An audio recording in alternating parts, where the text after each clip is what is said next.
Vamos agora a proferir a palestra Marxismo, Educação e Revolução no século XXI. Professor da Universidade Federal de Alagoas, Sérgio Afrânio Lessa Filho.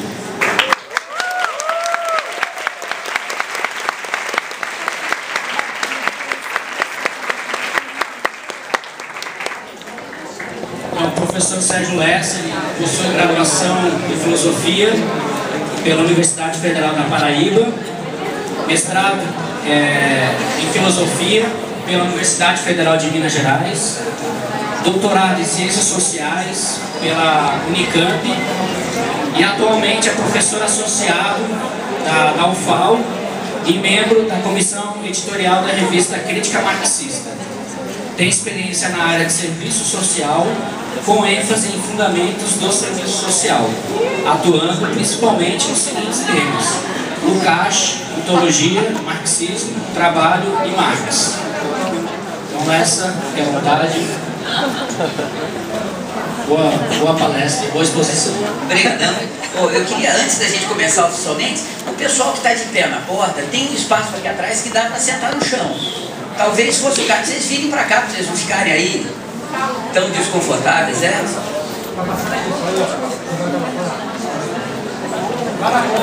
Duvidando, cabe uns 20.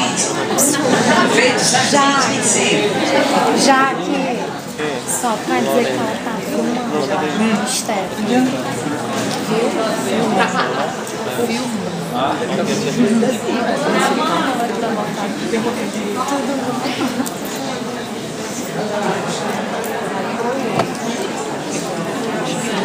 Bom, se alguém mais quiser entrar, entra, certo? Bom, primeiro agradecer o convite, dizer que é uma honra estar aqui, encontrar com Suzana, Fred, Betânia, a patota inteira. Enfim, esse prédio, essa universidade é uma universidade muito querida para mim, é um lugar que me sinto sempre muito em casa. A gente teve alguns momentos muito ricos aqui, pessoalmente, para mim, alguns cursos muito interessantes, que, por incrível que pareça, quando a gente dá cursos, a gente aprende muito, né? Então, aqui eu aprendi muito e, enfim, é sempre uma delícia estar aqui, reencontrar todo mundo, ver os velhos amigos e poder discutir com você essa questão da revolução, que é um problema grave, sério, urgente, né, dos nossos dias. Queria agradecer muito as palavras gentis, né, de Suzana e todos os outros, e dizer que certamente, enfim, é muito mais gentileza deles do que de fato merecimento meu. Mas vamos lá. Veja, quando a gente vai discutir a questão de marxismo, revolução e educação hoje, a primeira coisa que eu acho que a gente tem que fazer é dar uma olhada no que está acontecendo com o mundo. Porque esse não é um problema meramente teórico. É um problema grave, é um grave problema teórico, porque é fundamentalmente um problema prático. É um problema que vem da vida cotidiana e que só pode ter uma solução teórica, só pode ter uma solução prática. Não tem solução puramente teórica possível. Então a primeira coisa que a gente tem que dar uma olhada é o que está acontecendo com o mundo. Depois, mais de perto, o que está acontecendo com o Brasil. E aí sim a gente abre para essa discussão mais contemporânea, o que está acontecendo com a educação e tudo mais. Certamente eu vou falar talvez um pouco mais do que seria cabível, mas que baixinho tem que falar muito e grande para os grandões, muito e alto, né? Para os grandões não passarem por cima, então eu vou falar, tá certo? Vamos ver o que acontece. Veja, se a gente der uma olhada no mundo de hoje, de uma perspectiva histórica, vocês vão perceber que a gente está vivendo um momento muito peculiar da história. Poucos momentos na história da humanidade tiveram essa característica que eu vou tentar delinear para vocês agora. Vejam, se vocês pegarem desde o aparecimento das sociedades de classe, quer dizer, eu estou pensando desde da Revolução Neolítica, 12 mil anos atrás, com o aparecimento do trabalho excedente, da sociedade de classes, do Estado, da família monogâmica, desde aquele momento, até a gente chegar na Revolução Industrial na Inglaterra, 1776, 1830, nesse longo período histórico, 12, 13 mil anos, a gente teve na história da humanidade a convivência de duas determinações sociais básicas. De um lado, a existência do trabalho excedente, do outro lado, a existência da carência. Deixa eu explicar melhor isso. O que é o trabalho excedente? O trabalho excedente é quando o desenvolvimento das forças produtivas, alcançado pela agricultura e pela pecuária, possibilita pela primeira vez, há 12 mil anos atrás, na história da humanidade, que aquilo que cada indivíduo produz, aquilo que cada indivíduo que trabalha produz, seja mais do que ele necessita imediatamente para viver. O trabalho passa a ser, surge esta categoria trabalho excedente, porque pela primeira vez na história da humanidade, o trabalho do indivíduo excede a sua necessidade mais imediata. Ou seja, você tem uma capacidade de trabalho, de produção, que está para além, que excede as necessidades imediatas de cada indivíduo.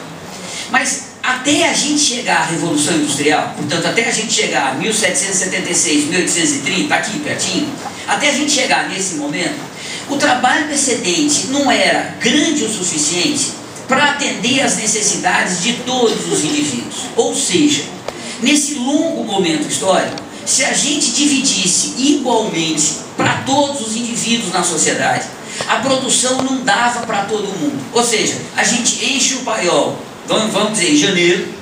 Quando a gente chega em setembro, outubro, não tem mais comida, a comida acabou. Você passa a viver na carência mais carência até chegar à próxima safra. Veja, nestas circunstâncias, uma sociedade igualitária que distribui igualmente, consome tudo aquilo que produz e não sobra para investir no desenvolvimento das forças produtivas.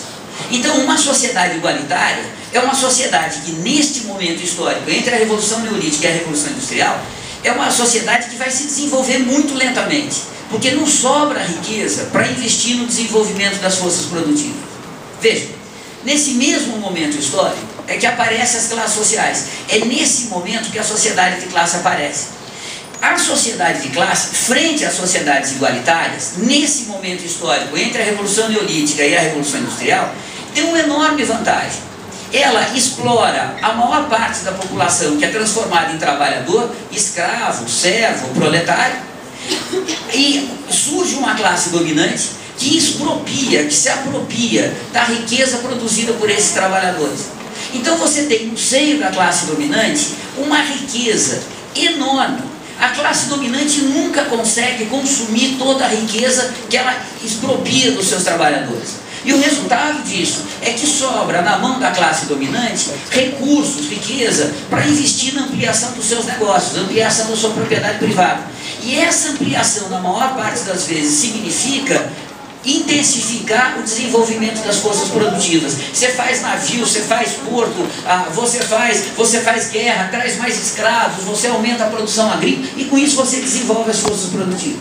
Então veja, esse longo período histórico que vai da Revolução Neolítica, 12 mil anos atrás, à Revolução Industrial, a gente tem nas sociedades de classe um padrão de desenvolvimento muito mais acelerado do que nas sociedades igualitárias. Porque nas sociedades de classe tem riqueza para investir no desenvolvimento das forças produtivas e o resultado disso é que você tem um desenvolvimento muito mais acelerado das forças produtivas que nas sociedades igualitárias.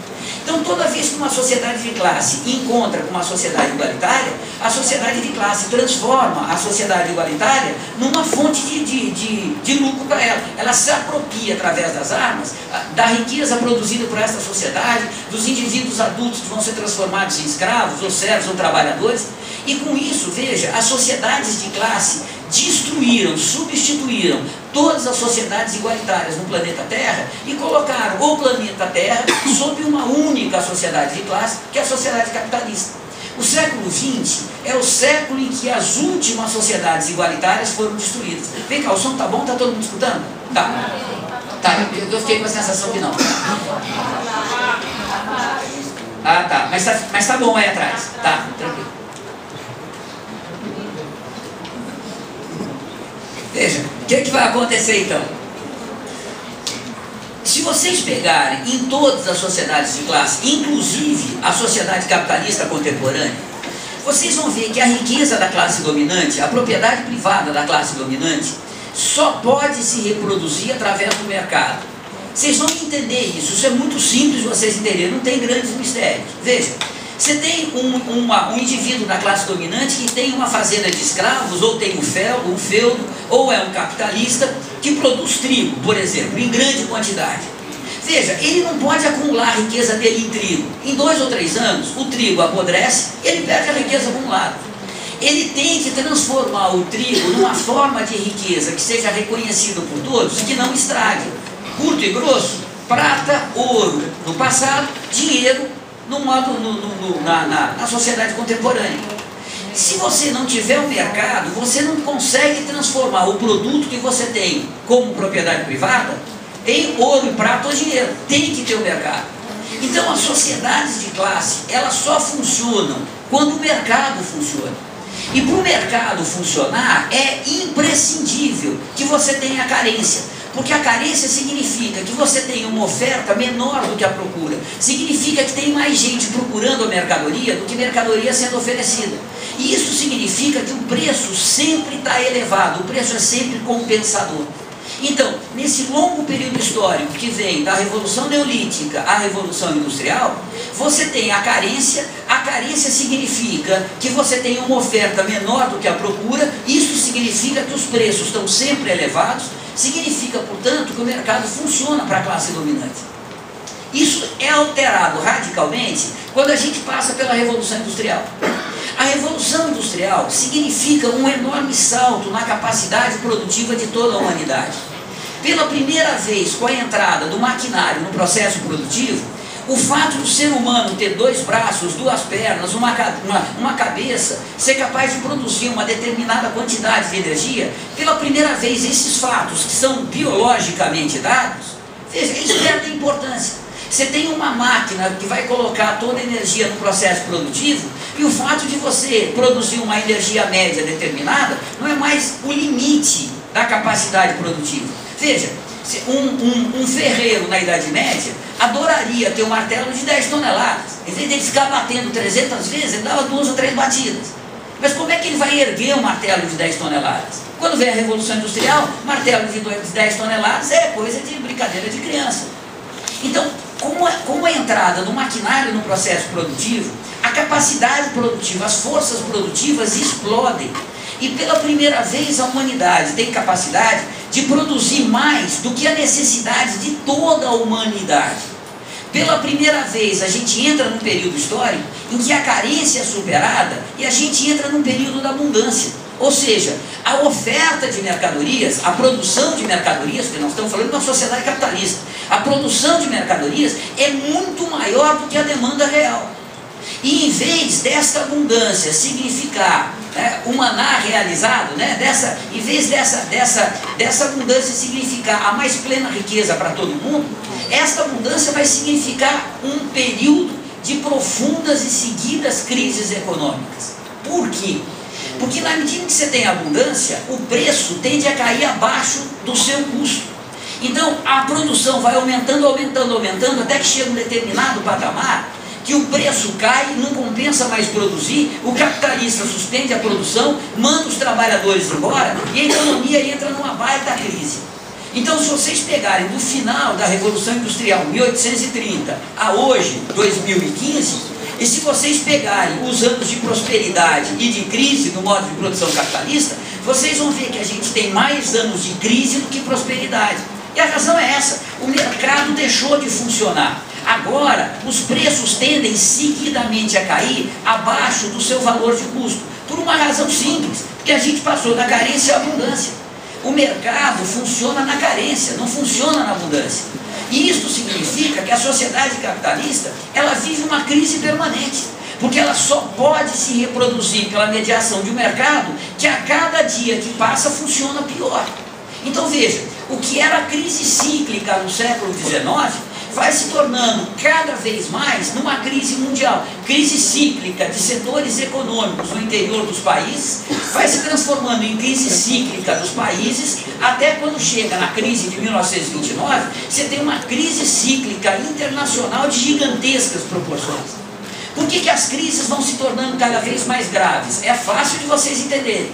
Porque a cada crise, o grande engole o médio e o médio engole o pequeno. E a cada momento de ascensão econômica, o grande engole o médio e o médio engole o pequeno. Então, quando você tem crise ou quando você tem expansão econômica, você tem um processo de concentração do capital. A cada crise, você tem uma crise de um capital acumulado cada vez maior, portanto, uma crise de proporções cada vez maiores. E isso vai fazendo com que o modo de produção capitalista pós-revolução industrial vá sendo permeado por crises, até a gente chegar na década de 70. O que acontece na década de 70? O desenvolvimento do Fordismo, lembra? Velho Fordismo? O desenvolvimento do Fordismo conduz o desenvolvimento das forças produtivas a um patamar tal que a partir de 1970 as crises não conseguem mais repor a carência. As crises não conseguem mais destruir a abundância e repor a carência. A produtividade é de tal ordem que quando tem a crise, a forma de reagir à crise não vai ser fechar a fábrica. A forma vai ser mandar trabalhador embora, contratar uma tecnologia mais sofisticada, produzir mais e mais barato para sobreviver à crise. E o resultado disso é que a gente tem dos anos 70 até hoje uma crise sem fim. De fato, uma crise que não tem fim. Essa crise vai terminar quando terminar o modo de produção capitalista, ou ela vai terminar quando terminar a humanidade. Não tem meio termo possível mais. O modo de se reproduzir do capital nesse patamar de abundância que é atingido nos anos de 1970, a forma de reprodução do capital é um contínuo de crises. Quem pela primeira vez descobriu e afirmou isso com todas as letras e formulou dessa forma que eu estou dizendo para vocês, vocês sabem, é o Istvan Mesart, né? no Para Além do Capital, aquela obra-prima dele. Então veja, o que a gente tem no momento presente? A gente vive um momento histórico de transição. O problema nosso é transição para onde? Que o modo de produção capitalista, ele está num processo de autodestruição, é evidente para qualquer pessoa que olhe a realidade. Eu vou falar um pouco mais sobre isso. Mas veja, autodestruição para onde? Ele vai destruir a humanidade e a gente vai desaparecer do planeta? Ou a humanidade vai ser capaz de destruir o capitalismo e construir um planeta comunista? Esta é a alternativa que a humanidade tem, não há outra. Eu vou falar mais um pouco sobre isso também. Então veja, o que eu estou tentando dizer para vocês, a gente já vive um momento de transição. O que não está claro é para onde que a transição vai. Mas que a sociedade na qual a gente vive não é eterna, não vai sobreviver por muito mais tempo, é uma evidência que salta aos olhos. Veja, se vocês pegarem de clube de futebol, a escola de samba, da igreja católica, ao sistema financeiro, sabe lá eu, das universidades federais, ao casamento monogâmico, não tem nenhuma instituição social burguesa, nenhuma instituição da atual ordem burguesa que não esteja numa crise dos seus fundamentos. Não tem nada que a gente possa dizer, olha, não, isso está indo bem na sociedade e a gente pode dizer que pelo menos isso está melhorando. Não tem nada que a gente possa dizer assim. Não tem uma instituição, uma relação social, um complexo social que você possa dizer que está indo desta para melhor. Não, que está melhorando nesse sentido. Não tem. Se vocês pegarem como nós, a humanidade, pensamos o nosso futuro, peguem os filmes, as obras de ficção científica. Como é que a gente pensa o futuro? Ninguém tem dúvida que o futuro vai ser pior do que o presente. Ninguém. Não tem obra de ficção científica que não seja pós um apocalipse nuclear, um apocalipse ecológico, um apocalipse social, seja lá o que for. Não tem ninguém que olhe para o futuro e diga, a vida vai melhorar e vai melhorar de uma forma substantiva, substancial. Tá? Nós sabemos, a humanidade, sabemos que a gente está num processo de autodestruição. O problema é para onde que essa transição vai conduzir a gente. Tranquilo? Eu quis dizer, deu para entender.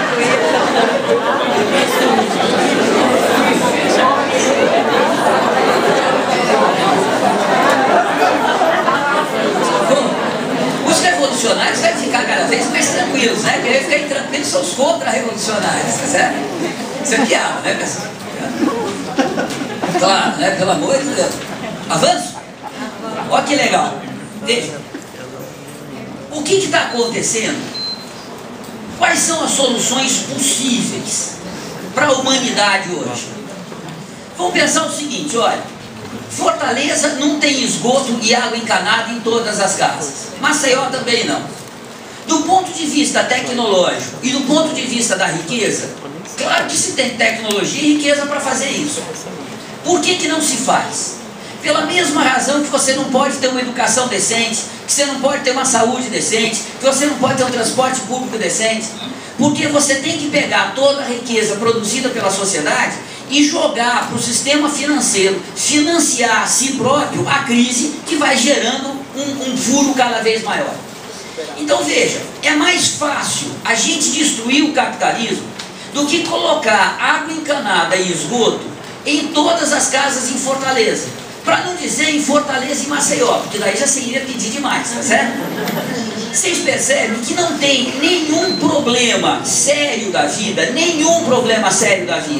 da crise da família monogâmica, da crise das nossas crises pessoais, ao esgoto e água encanada, ao sistema financeiro, ao desemprego. Não tem nenhum problema que tenha solução nacional. O Brasil ou qualquer outro país não tem como solucionar o problema do desemprego. Se você colocar mais trabalhadores, para trabalhar, você tem que reduzir a jornada de trabalho pagando o mesmo salário. Isso significa que os produtos vão ficar mais caros. Isso significa que a gente vai perder a concorrência internacional. Isso significa que vai aprofundar a crise. Veja, não tem saída a nenhum problema sério da humanidade que seja uma saída nacional. Ou a humanidade encontra uma saída conjunta, ou não há saída possível. Tranquilo? Tranquilo não? Deu para entender? Deixa eu ir para a próxima parte. Veja, o que está acontecendo em nosso país?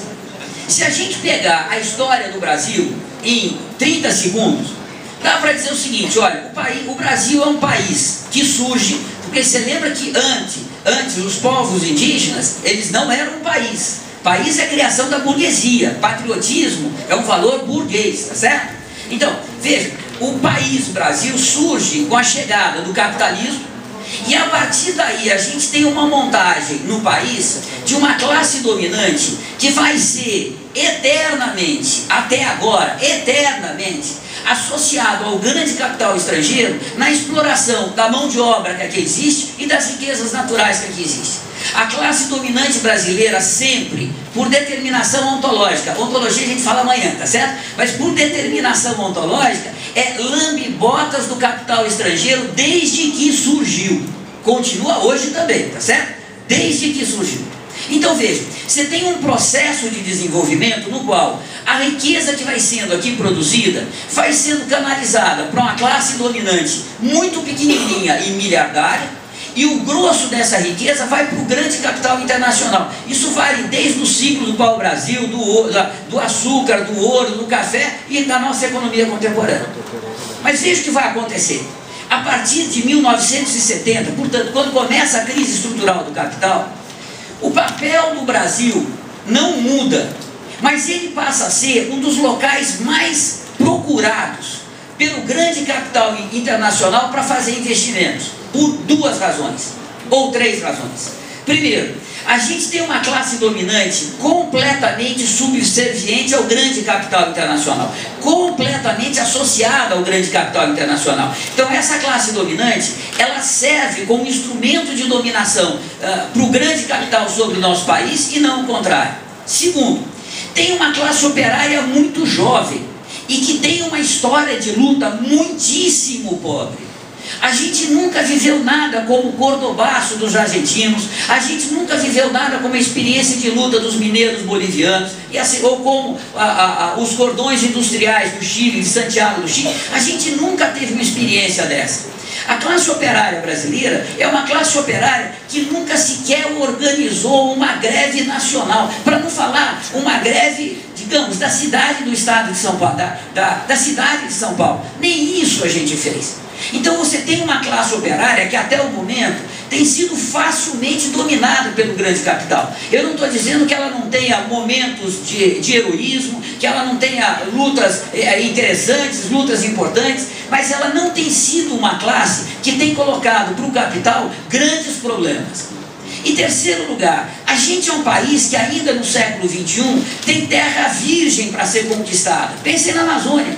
Isso significa, veja, que você tem uma acumulação de riqueza que a natureza fez durante bilhões de anos, que o capital chega, extrai em 3, 4 anos, transforma essa riqueza natural em capital com investimentos baixíssimos. Então veja, essas três condições fizeram com que o país se transformasse nos principais alvos do grande investimento estrangeiro. E o resultado disso é que o Brasil de fato se industrializa de 1970 para cá. Aquilo que a classe operária europeia, norte-americana, inglesa, em parte japonesa, conhecia a partir dos anos 20, 30 do século passado, que era o Fordismo, produção em massa, a gente vai conhecer para valer a partir de 1970. E a grande característica desse desenvolvimento do capitalismo mais contemporâneo do século XX, a grande característica é que ele, ao se desenvolver, ele vai gerar uma camada pequena, mas uma camada significativa de operários altamente especializados, que vão ter salários bastante elevados se comparado com o restante da classe, e que são operários que quanto mais se desenvolve a produção industrial, melhores salários recebem, mais se desenvolve. Esta camada privilegiada de proletários, o Engels no século passado, depois o Lenin no começo, no século retrasado, e o Lenin no começo do século passado, eles chamavam de aristocracia operária. Eles vão dizer que esta camada dos operários, eles olham para o capitalismo e dizem, toda vez que o capitalismo se desenvolve, melhora o meu salário, eu passo a comprar mais, eu passo a consumir mais. Portanto, o projeto deles, o projeto histórico deles, passa a se aliar com a burguesia para promover o desenvolvimento do capitalismo. Essa camada o Engels e o Lenin chamavam de aristocracia operária. E diziam, eles são a quinta coluna, ou seja, os inimigos da classe operária. Eles representam os interesses do capital, da burguesia, no seio do movimento operário. O Brasil, a partir de 1970, começa a conhecer a sua aristocracia operária. O aristocrata operário mais conhecido de todos nós, e por muito tempo mais admirado, sem a gente saber que era um aristocrata, é o Lula. Ele é o típico representante de uma aristocracia operária nascente. Ele representa o operariado mais especializado. Ele vai ser um bravo lutador para que os trabalhadores tenham acesso ao Estado e ao poder político. Que trabalhadores, camarada? Aristocracia operária. Como a aristocracia operária ela tende a ser culturalmente melhor formada, tem mais informação política, os líderes do movimento sindical e do movimento político dos trabalhadores tendem a vir dessa aristocracia operária. É daí que surgem as lideranças mais importantes. Veja, qual que foi a luta do PT e da CUT? Foi a luta para transformar a aristocracia operária em co-administradora do capital em nosso país. Isso foi conseguido finalmente com a eleição do Lula para a presidência. O que significou o Lula chegar à presidência? Significa que agora a administração do capital no nosso país vai ser feita conjuntamente pela burguesia, pelo grande capital e uma parcela da classe operária, que é esta parcela traidora do movimento operário, que é a aristocracia operária. Como é que esses caras vão chegar aos fundos de pensão? Como é que ser sindicalista passa a ser um excelente modo de ascensão social, mesmo em tempos de crise econômica? Como é que os sindicalistas vão se transformar em personalidades respeitáveis na República? Assim, ó, eles passam a ser administradores do capital junto com a burguesia. E o capital e a burguesia passam a ter um controle sobre o movimento operário que a burguesia jamais imaginou ter no século XIX, por exemplo. As grandes centrais sindicais no Brasil, os grandes partidos de origem dos trabalhadores no Brasil e nos Estados Unidos e na Europa, são dominados pela aristocracia operária e hoje fazem parte do bloco político que administram o capital nesse momento de crise estrutural. Então veja, o que eu estou tentando mostrar para vocês? Do ponto de vista da história mundial, a gente vive um momento em que só há soluções estruturais, não há reforma possível. E não há reforma possível não é porque a gente não quer, não é porque eu penso assim. Olhem a realidade e digam para a gente, sem tirar o mercado da vida cotidiana, como é que é possível a gente sair dessa crise que nós entramos?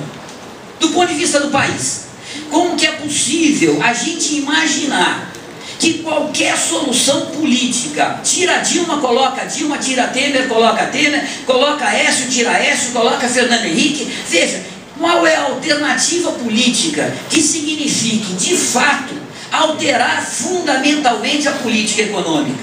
Nenhuma. O que se discute é: vamos combater a corrupção, vamos ou não legalizar o casamento homossexual, vamos ou não. Veja, quem é que vai tocar o Banco Central? Qual é a relação do Brasil com o grande capital mundial? Qual é a relação da nossa economia com a grande crise mundial? Isto não se toca. A gente discute tudo aquilo que não tem importância e a gente não toca no que é fundamental. Porque não pode falar do fundamental. Porque eles não têm nenhuma alternativa a oferecer. E eles não têm nenhuma alternativa porque não há alternativa, a não ser a revolução. Então veja, do ponto de vista da história da humanidade, a gente já vive um período de transição. A questão é para onde? Se a gente vai fazer a revolução, vão para o comunismo, ou se a gente vai permitir que o capital destrua todos. Do ponto de vista do país, nós vamos ser capazes de constituir uma alternativa revolucionária que bote tudo isso abaixo e abra caminho à transição do comunismo em nosso país, ou então a gente vai de eleição em eleição, de Aécio para Dilma, de Dilma para Aécio, de Aécio para Dilma, de Dilma. Vocês podem colocar os personagens que vocês quiserem, que não faz a menor diferença. A menor diferença. Quem manda no país, quem manda na política é o capital, não é o contrário. O capital não manda, a política não manda no capital, é o contrário que acontece. Pode mudar na política quem vocês quiserem. E a hora que tiver uma luta dos trabalhadores mais intensa, vocês vão ver Aécio, Dilma, Temer, todos esses de mãozinha dadas contra os trabalhadores. Eles representam o grande capital e só estão brigando entre eles porque eles não veem ameaça por parte dos trabalhadores ainda. Porque vão ver no dia, tá certo? Então veja, a gente vive uma situação histórica, internacional e nacionalmente, em que se a gente quer de fato pensar o século XXI, a gente só pode pensar duas coisas: como é que nós vamos nos destruir, ou como é que nós vamos nos revolucionar. Não tem mais alternativa. Veja, quando eu falo assim, pode causar para vocês a impressão: estamos todos perdidos. Porque, claro, essa revolução não vai vir nunca, e o resultado disso, pensem, nem sempre a história da humanidade é assim. Nos momentos mais desesperadores é que a humanidade é capaz de coisas as mais geniais. Vocês já ouviram falar de uma famosa batalha que teve na Revolução Francesa? A batalha logo anterior a quando eles decidem cortar a cabeça do rei. Vocês sabem essa história? Batalha de Valmy? Contar a história para vocês terem uma ideia do que eu estou falando. Veja, quando estoura a Revolução Francesa, em 1789, o rei da França, o Luís XVI, com a Maria Antonieta, né, a rainha, mas a Inglaterra, que estava fazendo a Revolução Industrial e que não queria outro país desenvolvido lá na Europa, mas todos os países nobres, feudais da Europa se juntam para massacrar a Revolução Francesa. E o rei Luís XVI tinha todo o interesse em massacrar a Revolução. Então você tem uma aliança, massacra a aliança entre todos os países europeus, mais o rei e a rainha da França contra a Revolução. Todos esses países organizam dois grandes exércitos e atacam a França pelo norte e pelo sul. O Luís XVI coloca para chefiar os exércitos franceses todos os generais interessados em que o exército francês perdesse o combate para o exército invasor, para enterrar a Revolução. E o Luís XVI escreve de próprio punho para o general Blücher, que era o general comandante invasor, os planos de combate do exército francês. Então veja, o exército francês não tinha possibilidade de ganhar, e de fato, no primeiro nem combate foi, no primeiro atritozinho que teve, o exército francês se desmonta inteiro, e o exército invasor está 3 ou 4 dias para chegar em Paris. Não tem mais nenhum exército para impedir eles de chegarem em Paris. E o general Blücher faz uma declaração, avisa a população em Paris que se tocassem num fio de cabelo da família real, ele bombardearia Paris de não deixar pedra sobre pedra. E ele tinha canhão para isso. Veja, não tinha alternativa, a revolução estava perdida. Não tinha qualquer alternativa, a revolução estava perdida. Nessa noite, 4 caras, não foram 3, não foram 5, 4, Hebert, Marat, Danton e Robespierre. 4. Começaram a correr Paris, dizendo: pessoal, peguem o que vocês tiverem em casa, o que for, e vamos para a vila de Valmy, porque o exército invasor tinha que cruzar o rio, não recordo o nome, tinha que cruzar o rio, e a única ponte que tinha era em Valmy. Vamos para Valmy e enfrentar o exército invasor. E a população ensandecida, uma população em desespero, sabendo que se viesse a contra-revolução, tudo que eles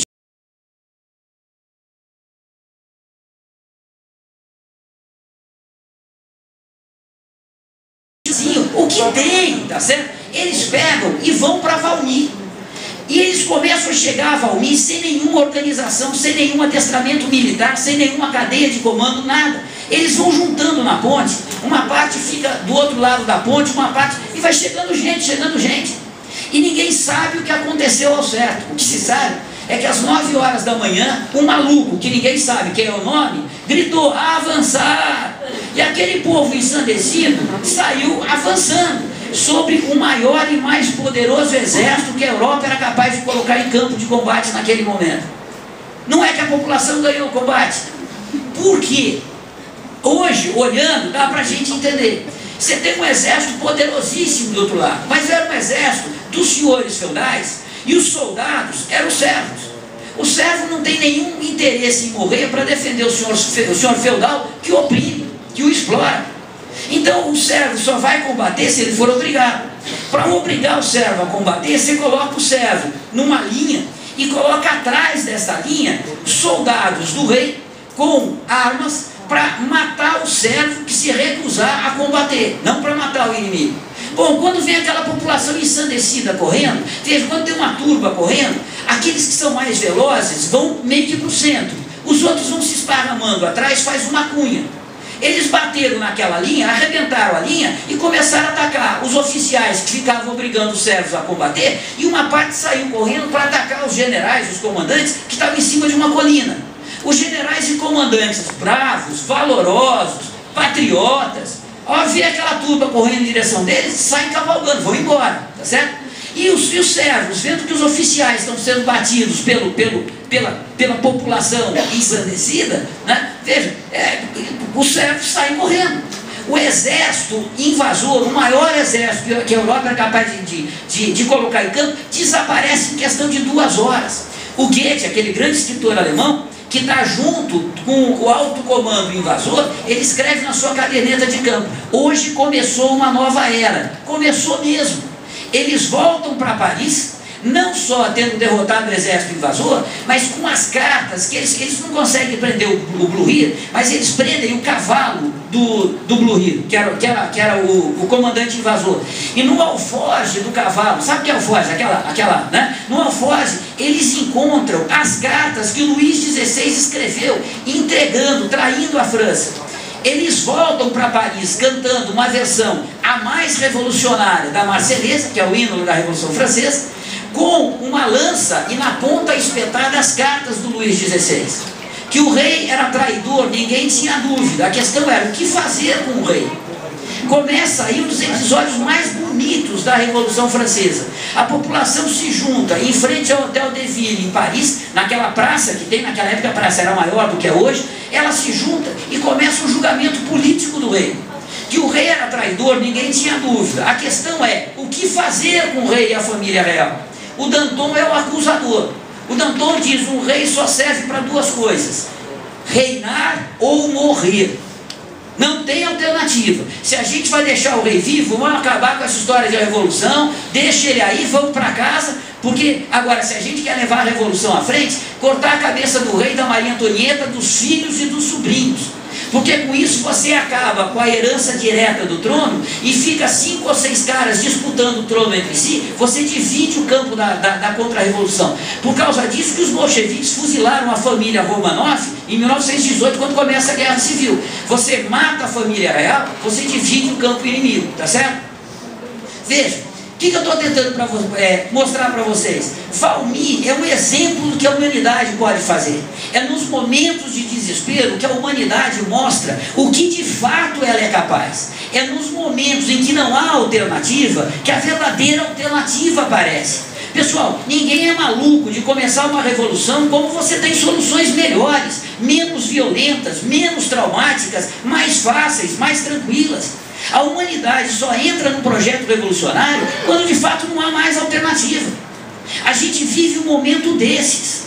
A revolução ainda não está na ordem do dia, mas a revolução está na ordem histórica. Percebe a diferença? A gente vive um momento histórico em que o velho está sendo destruído e o novo ainda não se anunciou, mas o novo ele só pode se anunciar com a destruição do velho que está acontecendo a cada dia. As nossas cidades não param de pé, as nossas individualidades não param de pé, a quantidade de suicídio não para de aumentar entre adolescentes principalmente, e entre adolescentes ricos mais principalmente ainda. Veja, a sociedade está de fato se dissolvendo. As cidades estão se transformando em grandes campos de guerra. E o resultado disso, veja, é que a gente começou de fato o processo de transição. A questão é, para onde é que a gente vai? A gente vai ser destruído pelo capital ou a gente vai ser capaz de destruir o capital? Esta é a verdadeira questão. Avanço? Veja, é nesse cenário, tá certo? É nessa situação que a gente pode pensar a relação entre educação, marxismo e revolução hoje. Não tem muito fora disso. Não tem muito mais a se fazer fora disso, né? Qualquer projeto educacional que tenha como finalidade reformar o que está aí, não tem alternativa. Primeiro, a ser completamente inócuo, e segundo lugar, ficar a serviço do grande capital. Eu vou dar um exemplo para vocês, um exemplo muito mais do pessoal da educação do que do serviço social e da filosofia, mas que é um grande pensador desse país, que é o Saviani. Para onde que está indo os projetos de reforma? Saviani, Frigoto, aonde que está indo? Aonde que estão indo esses projetos? A serviço de quem eles estão?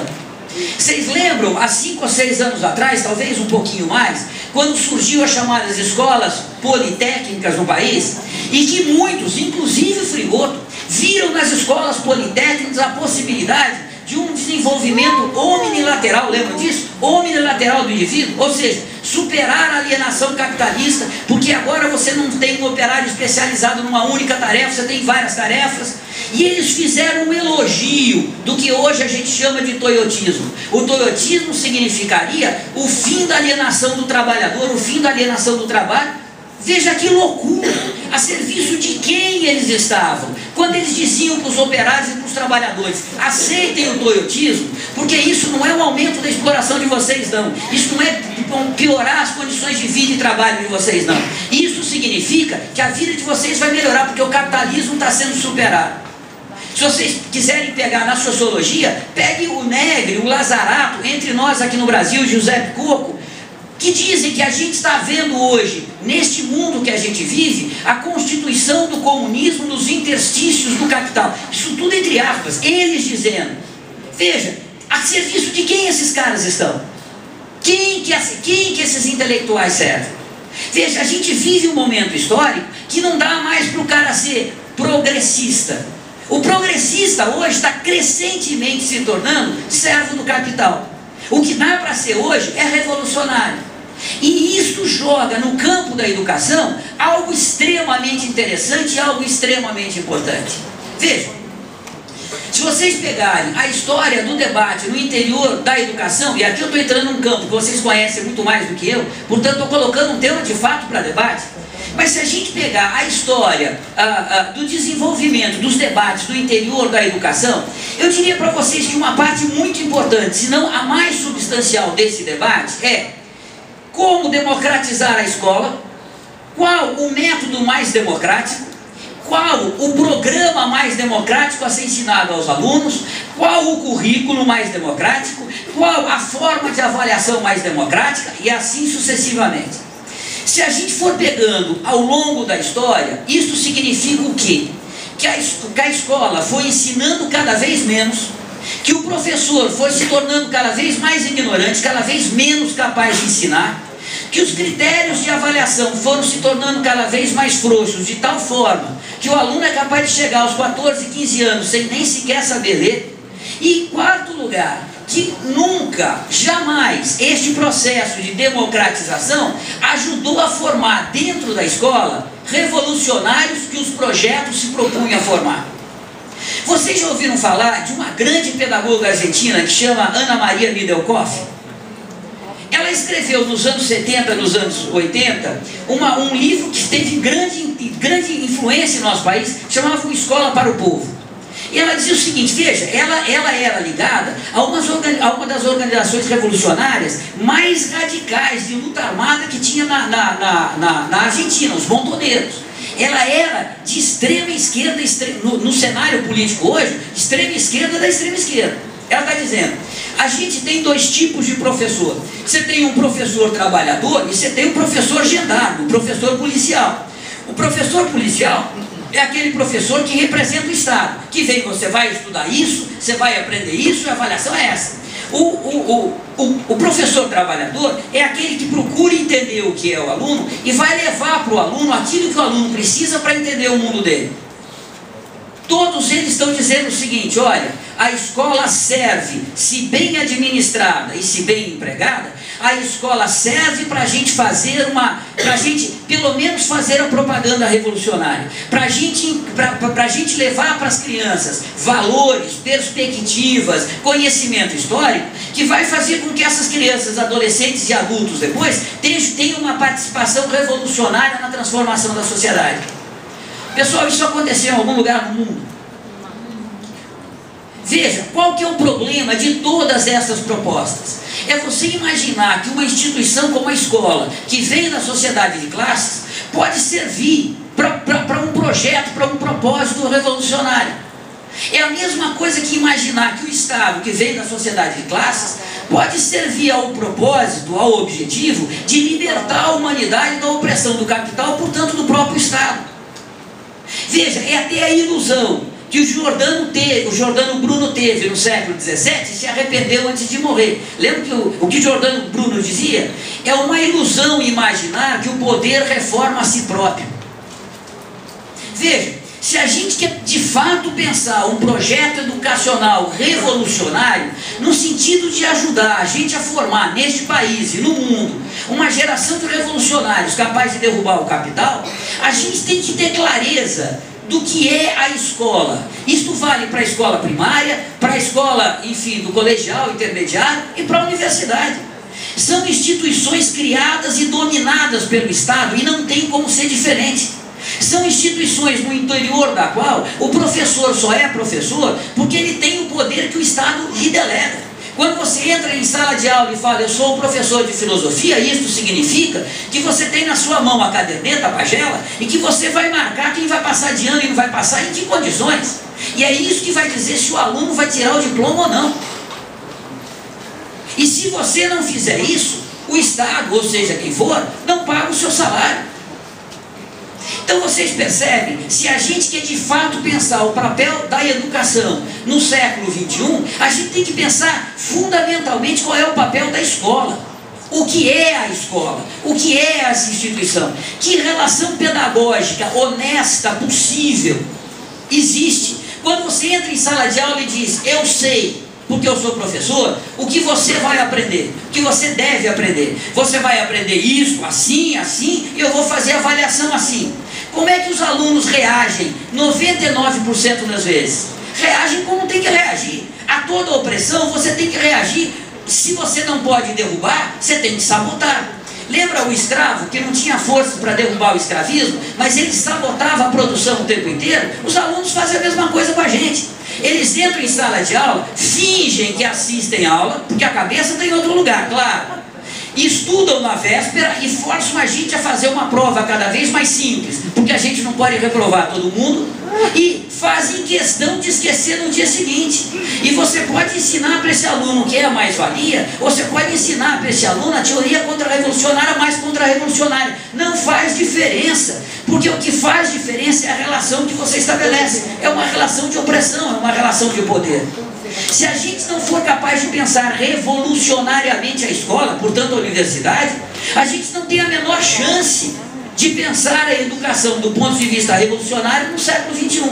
E isso não sou eu que estou dizendo. Se vocês pegarem a história de todos os grandes projetos educacionais ao longo do século XX, vocês vão ver que isso que eu estou dizendo para vocês é real. Cada projeto vem para solucionar todos os problemas dos projetos anteriores e solucionar o problema fundamental da educação. Cada um vem, os problemas ficam mais graves e ele não soluciona nenhum dos problemas que ele pretendia solucionar. Agora, que tem burocrata ganhando dinheiro para dedéu, fazendo programa para governo e se tornando rico em cima disso, certamente que tem. Eu não preciso dizer nomes para vocês saberem do que eu estou falando. Então, veja o que eu estou tentando dizer para vocês. A gente vive um momento histórico que aparentemente é um momento histórico muito chato de ser vivido, que aparentemente é um momento histórico muito embolorado. A gente acorda pela manhã rezando, pelo amor de Deus, para acontecer qualquer coisa, para a gente não ter que sair da cama e viver outro dia completamente sem sentido. A gente espera que chega sábado para a gente tomar uma caipirinha, tomar uma cerveja, esquecer que existe a vida, para poder viver a outra semana, que não tem absolutamente qualquer sentido para a gente. Veja, as vidas de todos nós, sem exceção alguma, se transformou numa vida profundamente sem aventura, numa vida sem gosto de viver. E para piorar ainda mais, veja, isso acontece no momento histórico em que, se a gente olhar para a história, se a gente olhar o que está acontecendo, se a gente olhar ao nosso redor, o sofrimento é muito, o sofrimento é muito grande. Por que o sofrimento é grande? Porque a gente vive um mundo profundamente desumano. Veja, quando você passa numa esquina e pela primeira vez na vida você viu um menino pedindo esmola, uma menina pedindo esmola, a sua reação é uma. 10 mil meninas ou meninos depois, isso virou paisagem como o coqueiro que está naquela esquina. Vocês percebem a mesma coisa com os sofrimentos que a gente tem na vida cotidiana. Você vai para a escola o primeiro dia, você detesta. 10 anos depois, você nem gosta nem desgosta, você faz porque é necessário. Olha o que a escola fez com a gente, nos tornou burramente, porque não é questionadoramente, burramente disciplinados. A escola faz a gente desenvolver a capacidade de ficar horas seguidas olhando para a cara de um idiota, dizendo idiotice, como se aquilo fosse uma coisa interessante. Veja, isso a vida faz com a gente cotidianamente em todos os setores. E o resultado disso é que a nossa vida se transformou numa vida muito desumana, uma vida muito embolorada. Qual é a reação natural de todos nós? Você chega em casa, a primeira coisa que você quer fazer é esquecer que existe um mundo lá fora. Você quer trancar o mundo, liga a televisão, desliga a cabeça, esquece que o mundo existe e vai viver um mundinho isolado, na qual você tenta preservar alguma humanidade, alguma emoção, algum prazer de viver. Veja, este mundo está nos tornando profundamente individualistas e solitários. Não é nem um individualismo com o qual a gente joga bola junto, que a gente dança junto, nem isso mais a gente é capaz de fazer. É um individualismo profundamente solitário. O que significa que a nossa relação com o mundo está cada vez mais esgarçada, está cada vez mais tênue. O que significa que quando a gente olha para o mundo caído pelas tabelas, o que a gente quer fazer é se afastar desse mundo. É a reação natural de uma humanidade que chegou no precipício e não dá mais para olhar para frente. Ela olha para cima, para o lado, para trás, para frente, não dá mais para olhar. É a reação natural. Mas vocês percebem, vocês vão perceber que isso muda muito radicalmente. Vocês lembram as manifestações, aquelas manifestações de 2013? Vocês lembram a alegria que foram as manifestações? Quando você diz, olha, agora eu vou para a rua dizer o que eu quero, né? E me parece que o lema mais geral era contra tudo e contra todos, significa isso, essa vida não dá mais, isto não dá mais. Claro, 2013 teve todos os problemas que não são poucos, tá certo? Mas veja, quando na história do Brasil aconteceu algo assim, milhões na rua sem serem convocados por nenhum partido, pelo contrário, não é por nenhum sindicato, pelo contrário, os partidos e os sindicatos ficaram contra, ficaram apavorados, tá certo? Quando isso aconteceu na nossa história? Veja, isso não é pouca coisa. A história, ela é medida em décadas, em séculos, não é medida em dias. Vocês acham que o que aconteceu em 2013 acabou? Você acha que aquele pessoal que saiu para a rua não aprendeu nada?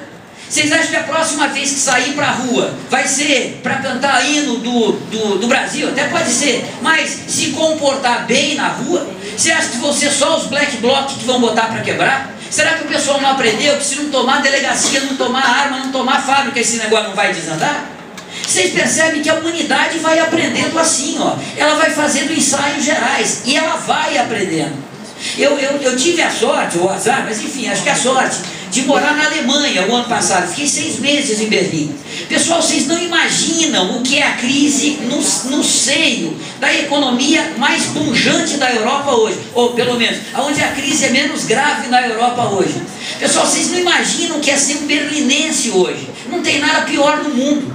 Um berlinense, a única coisa que ele quer é que a história volte para trás, para ter o velho dito estado de bem-estar, para dar política pública para ele.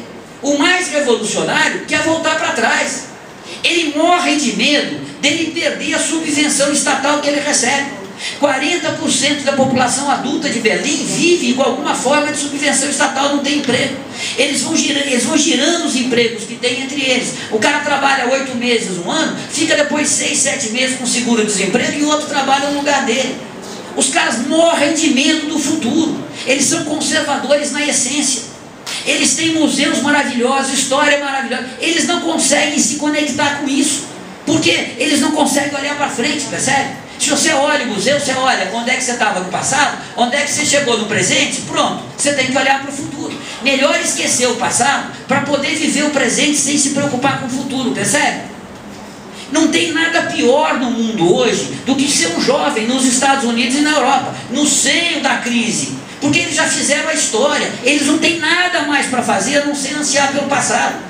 Nunca a revolução veio do centro do império, pelo contrário, o império cai e vem a revolução, normalmente da periferia.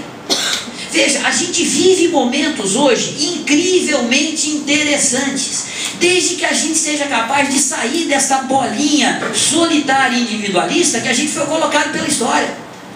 A vida hoje está incrível para ser vivida. Isso que está acontecendo aqui, está acontecendo por causa da história. Há 3, 4 ou 5 anos atrás, isso não aconteceria. Podiam ser até as mesmas pessoas, vocês, eu e todo mundo, isso não aconteceria. Há 10 ou 15 anos atrás, muito menos. Essas coisas que estão acontecendo pequenininha, que ninguém dá muito valor, mas que tem enorme valor ao longo da história, veja, essas coisas têm uma grande importância. Vou dar um exemplo para vocês. Veja, todo mundo sabe que os partidos, eu estou incluindo aí PSTU, eu estou incluindo todo o PCB, todos os partidos que se legalizaram para participar de eleição, tá certo? Se vocês pegarem todos esses partidos, veja, você olha para eles, não está acontecendo nada, nada. Vai para a periferia, vai para a periferia de São Paulo, para a periferia do Rio de Janeiro, de Belo Horizonte, para a periferia de Recife, vai para a periferia, eu não sei como é que está Fortaleza, mas não deve estar muito diferente. O que tem de grupo de jovem, anarquista, revolucionário, black bloc, fazendo teatro, fazendo música, fazendo, é uma loucura, é uma festa. Esses caras não pedem licença ao Estado para viver, pelo contrário, o projeto deles é passar por cima do próprio Estado. Vocês acham que isso acontece por acaso? O Instituto Lukács, depois a gente fala mais sobre isso, o Instituto Lukács é uma coisa pequenininha. E trabalhando para valer, deve ter umas 25 pessoas. Associados ao Instituto tem perto de 60 pessoas, é nada, nada. A gente vendeu 25 mil livros nos últimos 3 anos. E vendemos livro de mão em mão, não tem um distribuidor, não tem lucro. Mas porque os livros falam de revolução o tempo inteiro. Nunca foi tão fácil falar de revolução. Veja, o que eu estou tentando fazer com vocês. A gente faz parte de uma porção muito privilegiada da sociedade de classes. A gente nem é classe dominante, portanto, a gente tem uma certa distância, que nos permite uma certa postura crítica em relação à classe dominante. E por outro lado, a gente não é trabalhador, ou seja, a gente tem condições de vida muito privilegiadas. A obrigação nossa, eu estou dizendo que é a obrigação de cada um nesta sala, a obrigação nossa é devolver aos trabalhadores esse privilégio que a gente tem na sociedade de classes. Isto que a gente tem não é mérito de nenhum de nós. Isso só existe em grande parte pelo acaso, porque a gente nasceu na pequena burguesia, e isso só existe porque tem trabalhador quebrando o espinhaço para a gente receber o salário e esse privilégio que a gente recebe. Nós temos a mais rigorosa obrigação do ponto de vista humano, do ponto de vista ético, a mais rigorosa obrigação de voltar esta riqueza de volta aos trabalhadores, sob a forma de uma crítica consistente, sustentável ao capitalismo. Essa é a nossa obrigação na universidade. É isso que nós temos que fazer. E isto significa que a gente se conecta com a história de uma forma muito mais rica, de uma forma muito mais humana. E a vida da gente, portanto, a gente se torna mais humanos. A gente começa a se desenvolver. A vida começa a ficar, com perdão da palavra, a vida começa a ficar um tesão de ser vivida. Fica mesmo. É um prazer enorme viver. Você começa a ver as coisas avançarem, você consegue colaborar, você consegue... A vida deixa de ser essa mesquinharia individual e ela passa a ter uma dimensão coletiva. Veja, isso é que a gente precisa fazer. Isso dá para fazer nesse momento. É isso que a história está colocando na mão da gente. Não é sempre que a história coloca na mão de uma geração as condições e as possibilidades que a humanidade, que a história está colocando em nossas mãos agora. É um enorme privilégio esse momento que a gente vive. Tem muita coisa para ser feita e muita coisa legal. Então eu só queria terminar, e aí eu vou abrir, que acho que deve ter muita pergunta, debate, eu espero, só terminar dizendo para vocês o seguinte: pessoal, está na hora de começar a organizar a revolução de verdade. Isso não significa que a revolução vai vir na semana que vem ou no próximo ano, mas significa que a gente tem que olhar para fora dessa instituição burguesa que é a universidade. Lembra 68? Ter claro que não pode deixar a universidade atrapalhar os nossos estudos. Lembra o maio de 68? Não deixar a universidade atrapalhar os nossos estudos, se apropriar da teoria revolucionária e de fato começar a levar a teoria aos trabalhadores. Isso é fundamental. Isso é uma tarefa prática além de teórica. E é decisivo a gente fazer isso. Então eu termino dizendo para vocês: a revolução, camaradas, dias melhores virão.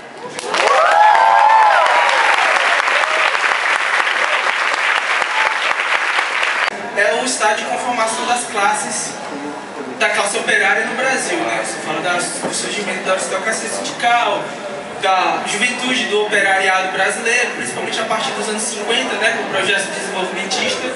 E como é que o senhor está visualizando a conjuntura atual das classes na divisão pelo poder, o poder formal, né, o poder parlamentar no Brasil? Aquela história do processo de industrialização ser financiado pelo setor agroexportador, isso está vindo agora, depois desse meio que falência dessa social-democracia petista, né? Como é que o senhor visualiza essa conformação dessas forças agora? Mas alguém escreve? Eu estou me escrevendo, tá? Fred. Alô? Só um momento, as pessoas, por favor, se apresentem antes da pergunta. Obrigado. Tá. Frederico Costa, da Universidade Estadual do Ceará. Realmente as coisas mudam. Eu me lembro, 15, 20 anos atrás, os gatos ficavam ali em cima discutindo ontologia. Eu acho que isso é um dos elementos mais positivos da conjuntura atual. Eu queria fazer algumas perguntas, uns questionamentos. Primeiro, onde é que fica a luta de classes? Certo? Porque, veja bem, a universidade é burguesa, a escola é burguesa, mas o que é isso aqui que está fazendo aqui? Nesse espaço que é burguês? Que tipo de atividade é essa? Porque senão tem o medo de pegar e excluir, que isso aqui é produto, trabalho morto, trabalho objetivado da classe operária. E o que nós queremos é o quê? Destruir o Estado burguês, destruir a universidade burguesa. Estou dizendo que vamos destruir literalmente, mas que isso aqui seja apropriado pelos trabalhadores. Como é que isso, eu já sei mais ou menos, mas como é que isso se coloca, Sem cair, eu estou estudando agora, nesses últimos meses, a questão, entre aspas, democrática. Eu estava lendo os textos, porque uma das coisas que influenciou o PT, essas coisas que estão aí, é o problema da democratização do Estado. Aí eu comecei a acabar. O Carlos Nelson Coutinho, que teve uma contribuição de divulgar o pensamento do Carlos, mas divulgou as concepções do eurocomunismo, que falava em democracia avançada. Setores do PSOL falam em radicalizar a democracia. Aí eu fui cascaveando, cheguei lá na social-democracia. E isso também da área da educação, que é essa questão da democratização. Como é que a gente trabalha? Excluindo isso, a gente trabalha as conquistas democráticas das massas. Eu acho que isso é importante. Porque a escola pública pode ser burguesa. A escola pública pode não ensinar nada, mas eu acho que é uma conquista dos trabalhadores. E eu acho que educação não é só dentro da escola. Eu acho que aquela junta lá do Paraná, os 10 estados onde os professores estão lutando, educa. Como é que essa praxis... E aí a última pergunta, como é que entra a construção da consciência de classe? Qual é a relação entre teoria e a conquista, o desenvolvimento da consciência de classe? Eu acho que isso é importante. Obrigado.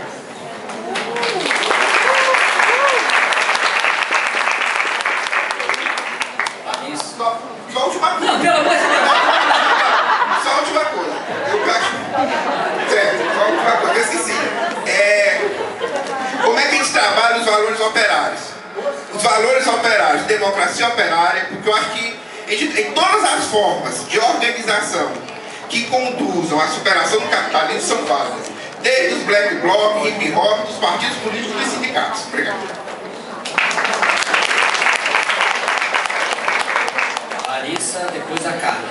Boa noite, meu nome é Larissa Caúna, sou estudante de Ciências Sociais da Universidade Estadual do Ceará.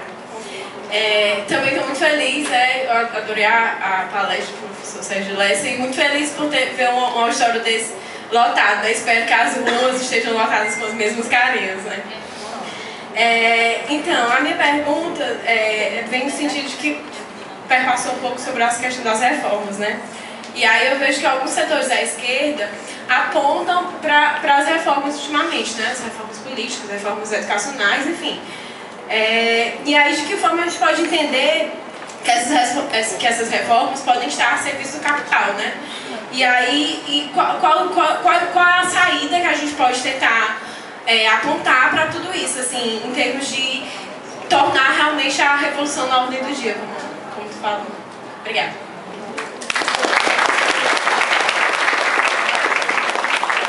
Carla, prepara o Sidney.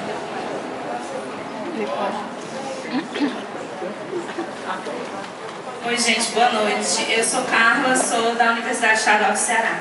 O professor é assim. Nós somos da educação e só aqui na UFC nós temos, além do marxismo, educação e luta de classe, mais 2 linhas marxistas. E eu estou aqui com os companheiros das outras linhas e a gente tem uma preocupação muito grande de discutir essa relação marxismo, educação, trabalho e educação.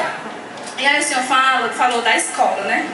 E aquela parte, né, do idiota falando idiotice, me magoou assim, porque eu venho agora. Mas eu sei, eu entendo e concordo plenamente. Mas no cotidiano escolar, a gente precisa enfrentar essa contradição de classe. Né? Eu não sinto que a gente possa abrir mão totalmente da escola. E aí a minha pergunta é o seguinte, o professor Ivo Toné, ele discute com a gente a questão das atividades educativas de caráter emancipador. Sinceramente, eu tenho me apegado no Ivo Toné com todas as unhas e dentes, porque quando eu olho para os meus alunos eu sinto a necessidade de fazer alguma coisa, né? E só para ilustrar, a escola que eu trabalho está pedindo resma de papel e está pedindo para os meninos venderem rifa e dar o dinheiro para a escola. Essa é a situação na qual eu me encontro. Passando em todas as salas dizendo que, pelo amor de Deus, eles não façam isso não. E a diretora me perseguindo por conta disso. Então eu queria que você se posicionasse no sentido de dizer pra gente se essa é a situação, é o panorama da educação, se a escola serve a isso, o que a gente vai fazer? Será que o que o professor Ivo Toné coloca pra gente não pode ser como eu faço, né? Uma oportunidade de se agarrar nisso e trabalhar para a formação desses indivíduos, mesmo que seja de uma forma tão precária, né? Tão ínfima. O trabalho que a gente faz é ínfimo. Mas é isso. Pro senhor, né? Não me deixar ser tão idiota.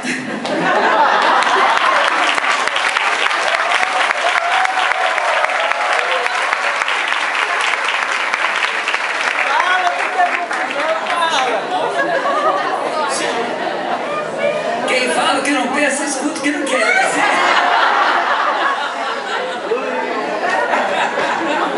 Boa noite, eu sou militante do PO e também professor da rede estadual de ensino, certo?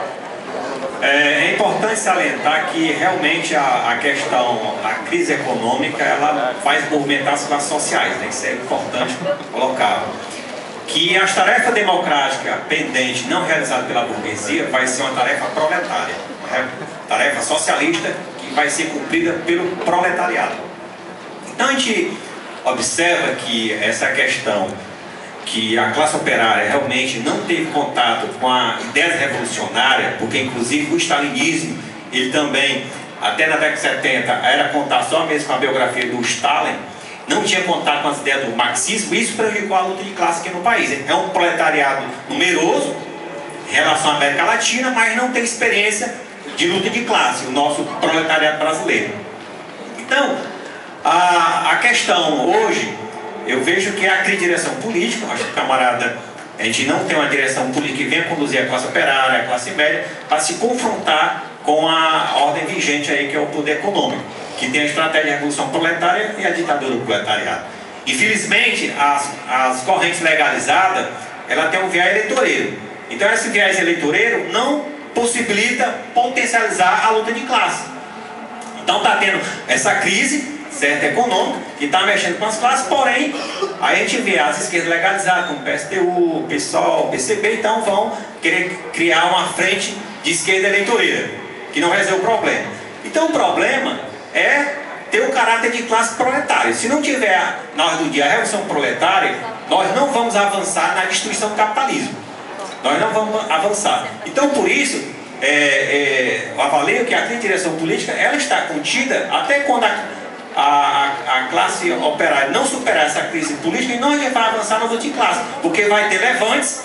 Aí eu tenho uma discordância, o camarada colocou em relação ao movimento de 2013. Porque em 2013 começou pela questão do passe livre em São Paulo, tinha o MPL, que tinha as forças políticas estavam lá, mas só que algumas forças políticas se negam a identificar que é partido político, tem que se esconder atrás de coletivo. Então isso reforça dentro da pequena burguesia, da classe média, o rechaço às organizações políticas. Eles ficam se escondendo atrás disso aí. Então existia o quê? Organizações políticas dentro do imperialismo e as massas foram para a rua. Mas o problema é que a própria direita também começou a conduzir o processo através aqui em Fortaleza, tinha setores do PSDB que convidavam o pessoal para ir para a rua e rechaçavam as organizações políticas. Então a gente tem que levar em consideração todos esses aspectos. Se não tiver esse caráter da revolução proletária, e aí eu pergunto, onde é que vai entrar a questão, a estratégia programática do partido e o partido? Se a gente vai não levar até as últimas consequências de um partido revolucionário. Porque o marxismo defende o partido, mas os marxistas que estão na academia ficam colocando, só pega a questão importante do marxismo, a questão filosófica, a questão econômica, não pega política, a questão costuma do partido na classe do proletariado.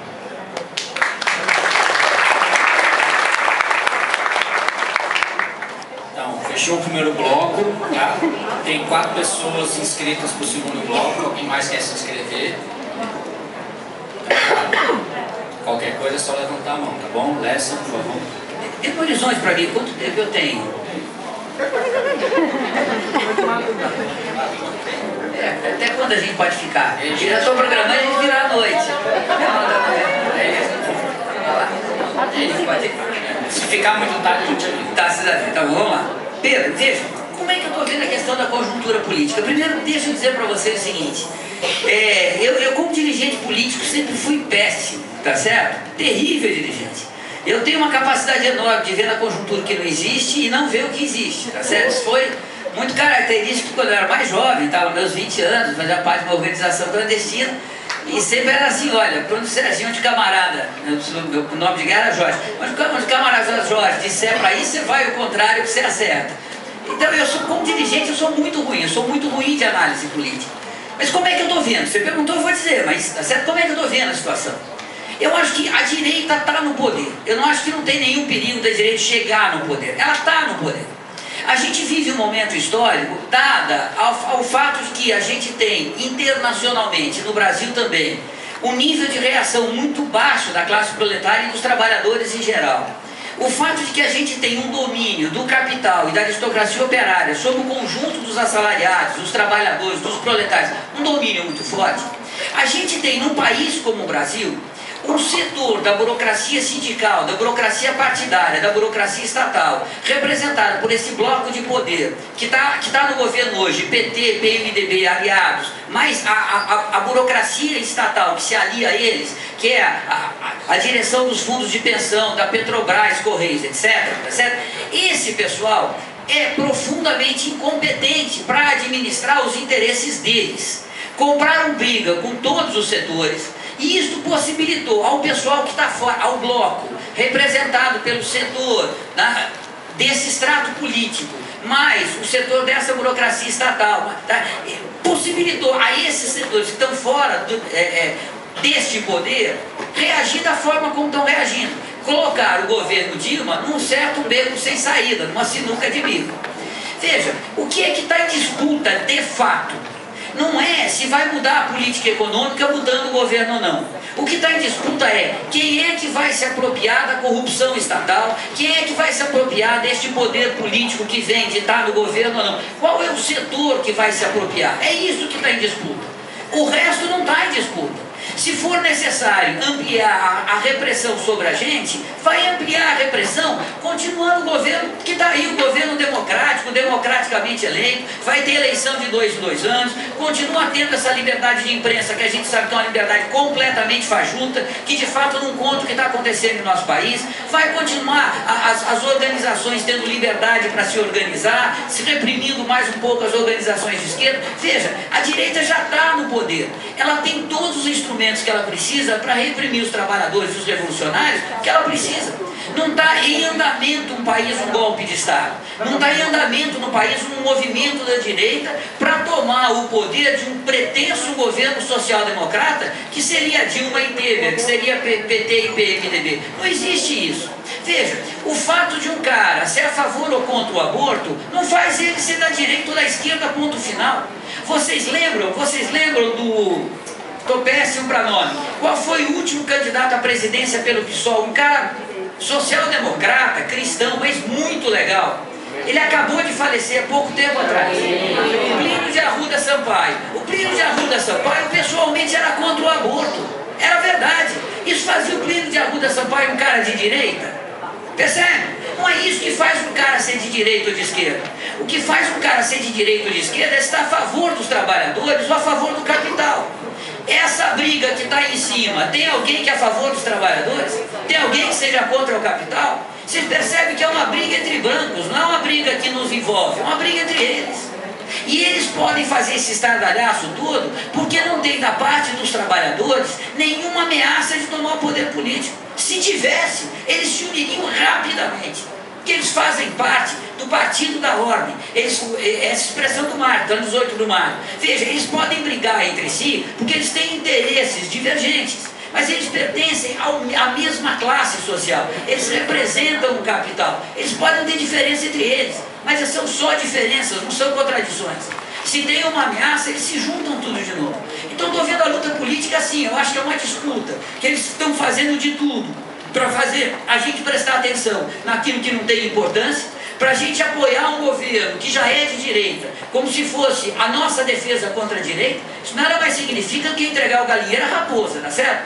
Imagina se a Dilma vai ser uma defensora dos nossos direitos contra a direita. Se preocupe que nada disso vai acontecer. Veja, a democracia americana não é capaz de criar Guantánamo. Todo mundo sabe o que é Guantánamo. É aquele centro de tortura em Cuba que você não tem ali nenhuma constituição de nenhum país vigendo. Quer dizer, o prisioneiro que está ali, ele não tem nenhuma lei que o protege, nem sequer as leis da ONU. Porque Cuba, né, Guantánamo pertence a Cuba, mas Cuba não domina, não está no território norte-americano, então não vale a Constituição americana. Ali o torturador faz com o prisioneiro o que quiser, durante anos seguidos. Nunca a gente teve uma excrescência democrática de tal ordem, dentro de uma ordem democrática. Não foi necessário sequer mudar a Constituição americana. Com a gente acontece a mesma coisa. A hora que for necessário aumentar a repressão, aumentar a censura, tudo isso vai ser feito dentro da lei da ordem, por Dilma ou por quem estiver servindo ao capital naqueles dias em que isso acontecer. Então eu acho que é uma disputa política que tem importância para o interior da classe dominante. Quem é que vai ficar com a corrupção que o Estado possibilita? Não vejo que seja nada mais além disso, não. Fred, você coloca questões, cada uma delas vale uma enormidade, tá certo? E são todas elas absolutamente decisivas. Deixa eu dizer para você. O que determina tudo o que acontece, eu vou tentar juntar pelo menos 3 questões numa resposta. O que determina tudo o que acontece é a totalidade, não é? Você sabe isso melhor do que eu, tá certo? Veja, claro que quando a gente está no interior de qualquer instituição, enquanto indivíduo, a gente tem coisa para fazer. Lembra, o Lênin dizia, não tem situação situação que o revolucionário não tem alternativa. Claro, você sempre tem algo a fazer. De dentro da prisão a uma escola burguesa, sempre tem coisa para fazer. Agora, a questão é não transformar a necessidade em virtude. O fato de ter coisa para fazer no ponto singular não quer dizer que isso muda o caráter de classe daquela instituição ou daquela situação que a gente vive. O que eu estou dizendo? Veja, toda vez que você tem um projeto educacional que parte do pressuposto, que é administrada, que é empregada de uma forma diferente, a relação pedagógica de sala de aula pode formar uma geração de revolucionários, esse projeto dá emburro na água e serve ao grande capital.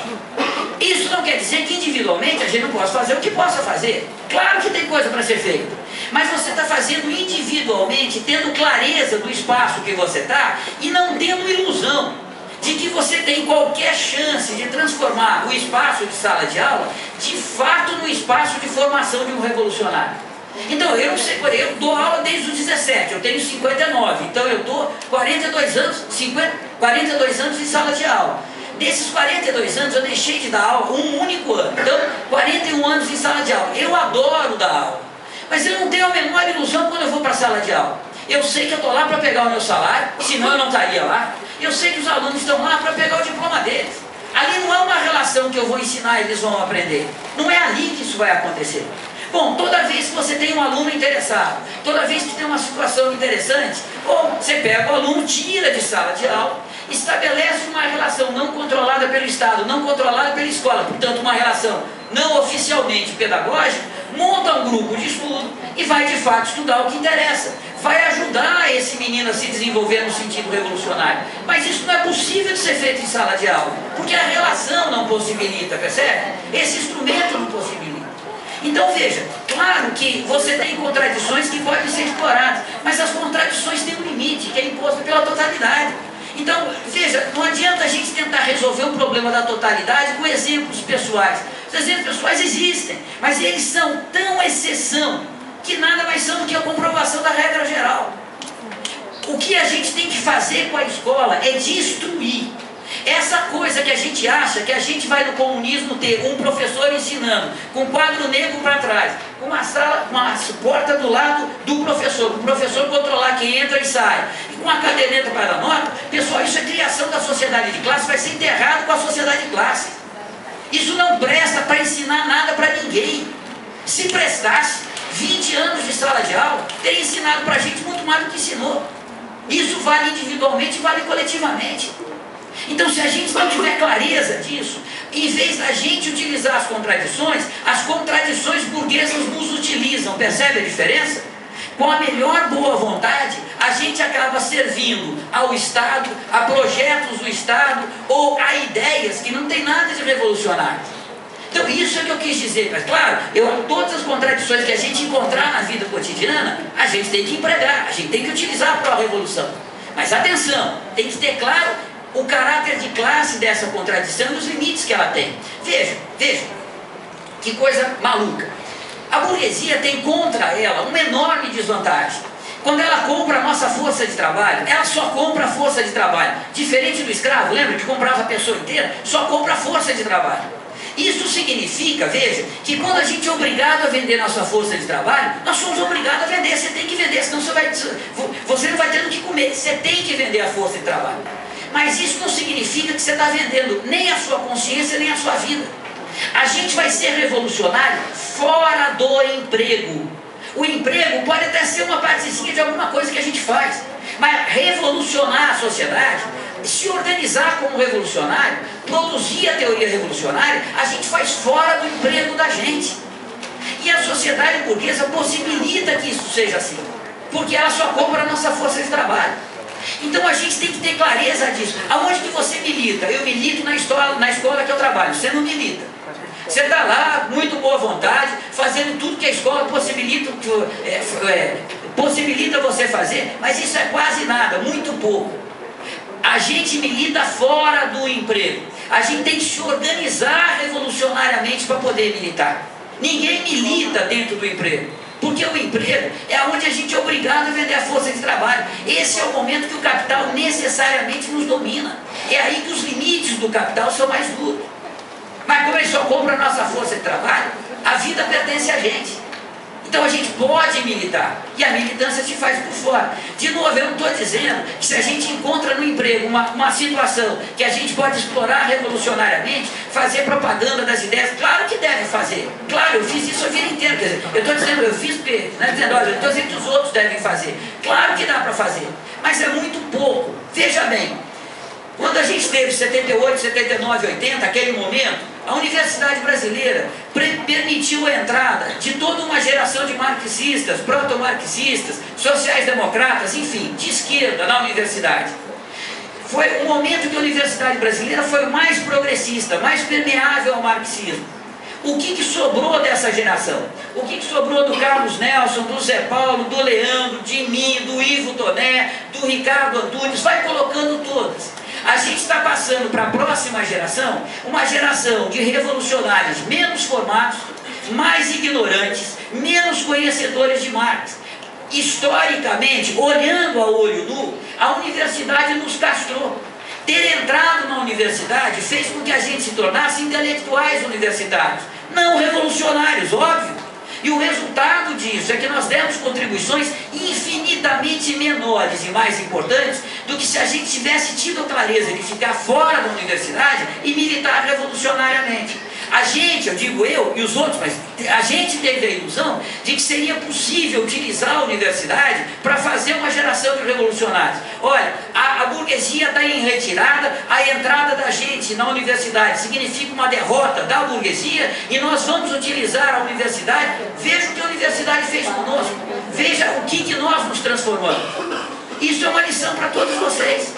Então a gente tem que ter clareza do que a gente faz. Eu tenho hoje absoluta clareza que em vez de eu ter saído do movimento popular e ter vindo para a universidade, eu deveria ter ficado no movimento popular. Tenho total clareza disso. Se eu tivesse ficado no movimento popular, eu teria ajudado muito mais e contribuído muito mais importante, de forma muito mais importante do que eu estou fazendo hoje com essa formação acadêmica que eu acabei acumulando.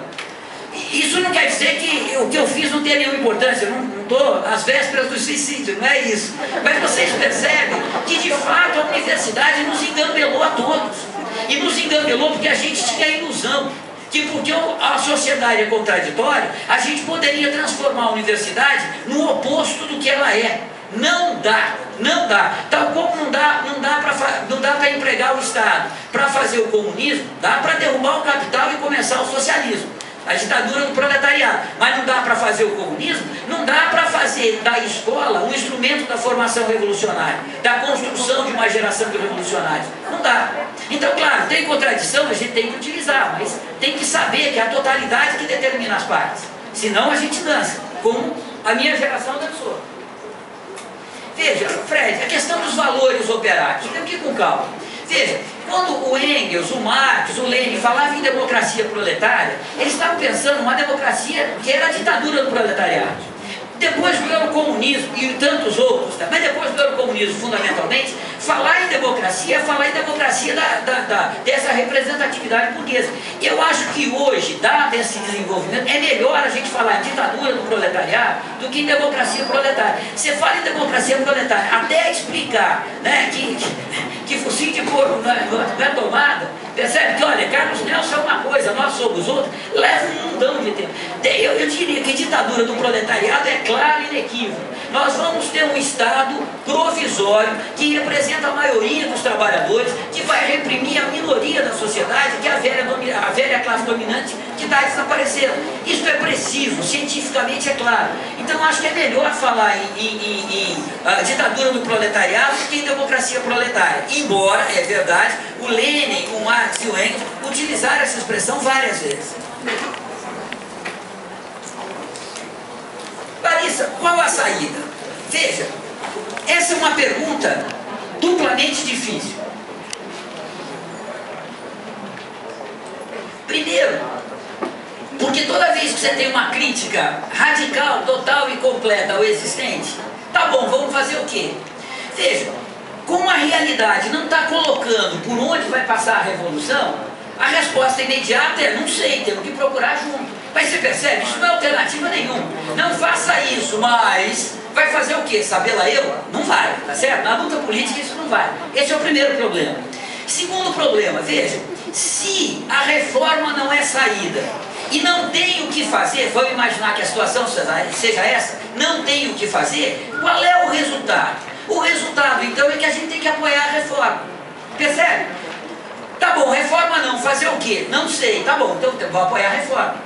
Então tem essa dupla dificuldade. Eu vou dizer para você como é que eu vejo essa questão. Primeiro lugar, fazer o quê? Ter clareza do que a gente é.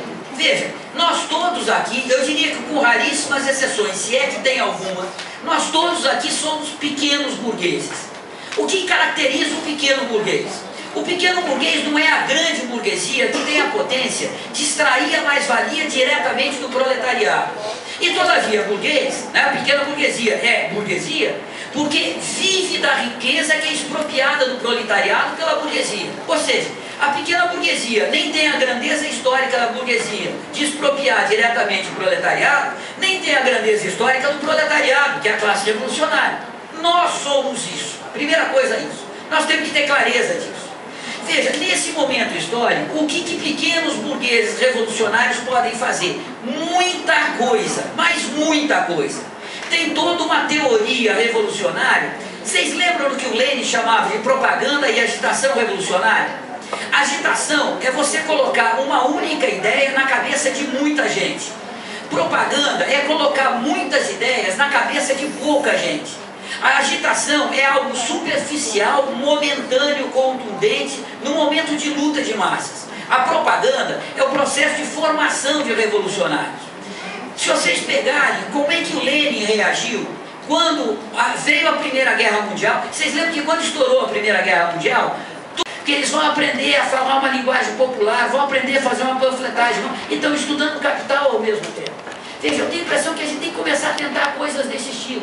Juntar-nos nós, porque individualmente ninguém faz nada, juntar-nos nós, a gente tem que começar a produzir as ideias revolucionárias que a gente faz uma tese de mestrado, faz uma tese de doutorado, faz um belo trabalho de final de curso, isso tem que ser publicado.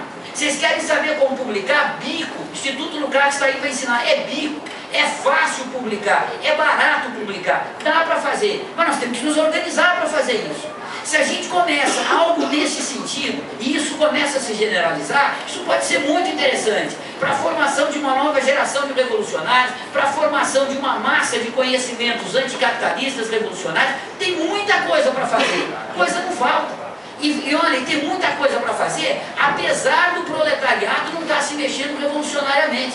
Quando ele começar a se mexer, vocês vão ver a quantidade de possibilidades que vão abrir. Então a gente tem que se preparar para isso. Então qual é a nossa tarefa hoje? Que eu entendo, a gente tem que se organizar para começar a entender a teoria revolucionária e fazer a propaganda revolucionária junto aos setores populares, aos trabalhadores. Isso pode ser uma iniciativa muito interessante. Isso pode ter resultados muito positivos, dependendo para onde a história for. É assim que eu estou vendo, é assim que eu acho que a gente tem que agir, é assim que eu estou entendendo a possibilidade de a gente fazer alguma coisa. Certamente não participar de eleição, pelo menos nesse momento, né? Vocês sabem aquela ideia, né? O cara fala, não, participar de eleição é uma decisão tática. Toda eleição a gente discute se vão participar da eleição ou não, e decide participar. Veja, uma tática que dura pelo menos 20 anos, deixou de ser tática, passou a ser estratégia pelo menos há 18 anos, tá certo? Uma tática que se repete sempre virou estratégia. Então veja, nesse momento, deixa a eleição para depois. Vamos fazer o que importa, tá certo? Cara, ó, desespero é muito legal do ponto de vista pessoal, mas não resolve nada. Porque o desespero, algumas vezes, é muito importante, que tira a gente de situações impossíveis. Mas o desespero, muitas vezes, faz a gente transformar a necessidade em virtude. Veja, a gente tem que ter clareza, a situação da sua escola, veja, é a situação de todas as escolas. Não tem saída dentro da sua escola. O que dá para você fazer, tem algum aluno interessante, bom, tira eles de sala de aula, organiza um processo de estudo com eles, ajuda esses meninos a crescer, coloque em contato com outros meninos, começa a fazer movimento no bairro. Veja, tem coisa para fazer, mas não tem a ilusão que dentro da escola a gente vai fazer alguma coisa. Tá certo? A escola ela não presta porque a gente precisa fazer. Não tem como a gente utilizar a escola nesse sentido que você está querendo empregar. E claro, se você, veja, isso é muito cruel. Se você acha dá e não dá nunca, qual é a consequência? Eu sou incapaz. Então o próximo passo é você ficar profundamente desanimado. Eu não sou capaz. O problema não é você. O problema é que a situação de fato é uma situação impossível. Tranquilo? Mas não deixe o desespero conduzir a sua luta de classe. Veja, onde que fica o partido e o programa da revolução? Eu acho que essa é uma belíssima discussão. Se a gente pegar a participação dos partidos em todas as revoluções, dá para dizer com tranquilidade que aconteceu em todas as revoluções. Quando a revolução começa, os partidos jogam um papel extremamente importante. Isso é tranquilo. Agora, não teve nenhuma revolução que foi preparada pelos partidos. E não teve nenhum partido que teve pronto antes de acontecer a revolução. O partido revolucionário, ele vai se constituir revolucionariamente. E ele vai se amadurecer enquanto partido revolucionário durante o próprio processo revolucionário. O partido revolucionário, ele tanto é sujeito quanto objeto do processo revolucionário. Ele move e é movido pela revolução. O que fez do Lenin um grande revolucionário, do Trotsky, grandes revolucionários, não é que eles constituíram antes um partido pronto para dirigir a revolução. É que eles foram capazes, no processo revolucionário, de montar um partido capaz de dirigir a revolução.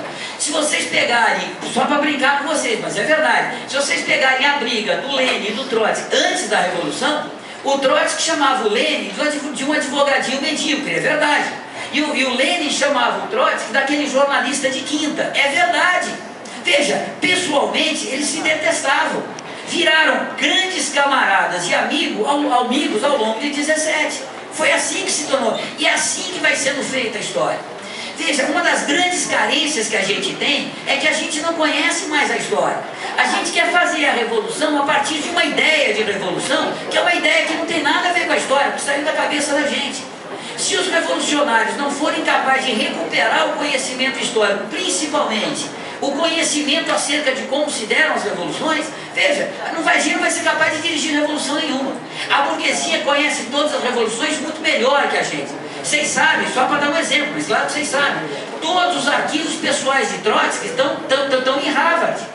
Eles estão estudando Trotsky muito mais do que a gente. Os arquivos pessoais do Lenin estão numa universidade em Genebra, eu não me lembro o nome agora. Veja, eles conhecem Lenin muito mais do que a gente. Se a gente não for capaz de se apropriar deste conhecimento, eles têm. Eles vão utilizar o conhecimento que a gente não tem. A gente está frente a uma enorme desvantagem. Não quer dizer que necessariamente a gente vai perder a luta de classe, mas que a desvantagem é grande, é grande.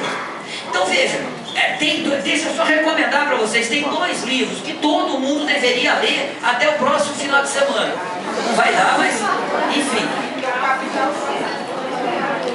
Não, 2 livros de história, qual é o Capital? Um deles é a história da Revolução Russa do Trotsky. É um belíssimo livro. É o melhor relato do ano de 17 na Rússia, o melhor relato. É um belíssimo livro, todo mundo deveria ler. E um outro livro é o livro do Fernando Claudin, que chama A Crise do Movimento Comunista. É um livro que tem alguns problemas graves, mas é o melhor livro de história do movimento comunista no século XX. Não tem outro melhor do que esse. Lê a Revolução Russa do Trotsky e a crise do movimento comunista do Claudin é imprescindível para a gente entender parte desse momento histórico, pelo menos, que a gente vive. Então veja, como é que fica a questão do partido? Eu diria para você, o partido e o programa são imprescindíveis. Mas o partido, ele não funda a revolução, ele não organiza a revolução. E o partido, ele não está pronto antes da revolução se desenvolver. Mas claro, sem revolução não tem partido, lembra disso. E sem partido não tem revolução. Na sua opinião, você continua com o partido? Ah, claro, na minha opinião, claro. Que eu pretendo ter tirado da história, mas aí já é muita pretensão da minha parte, não é certo? Claro, na minha opinião.